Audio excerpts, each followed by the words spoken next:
Bienvenue dans cet épisode consacré aux nouveaux espaces de conquête, l'espace et les océans. Deux territoires longtemps inaccessibles qui s'imposent aujourd'hui comme les nouvelles frontières de l'humanité. Tout commence dans les années 1950, avec la course à l'espace entre les États-Unis et l'URSS. Sputnik, Gagarin, Armstrong, autant de jalons qui marquent la rivalité des deux superpuissances. Mais depuis quelques années, la donne a changé. De nouveaux acteurs sont entrés en scène. La Chine, avec sa station spatiale Tiangong et ses projets lunaires. L'Inde, qui a posé une sonde près du pôle sud de la Lune, et même des entreprises privées comme SpaceX ou Blue Origin, qui parlent de tourisme spatial et d'exploitation minière des astéroïdes. Derrière les rêves d'exploration, l'espace est devenu un enjeu stratégique majeur.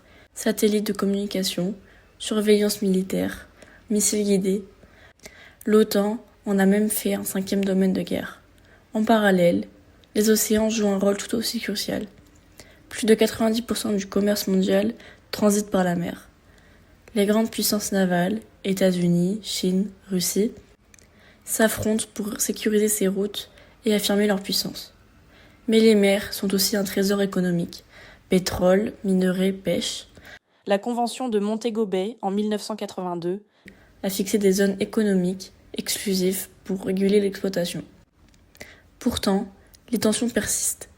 En mer de Chine méridionale, Pékin multiplie les revendications territoriales et dans l'Arctique, la fonte des glaces aiguise les appétits. Tout n'est cependant pas conflit. Dans l'espace, la Station spatiale internationale est un symbole rare de coopération, réunissant Américains, Russes, Européens et Japonais. En mer, des accords récents visent à protéger la biodiversité de la haute mer, longtemps considérée comme un bien sans maître. Ces initiatives rappellent que ni l'espace ni les océans ne peuvent être gérés seuls.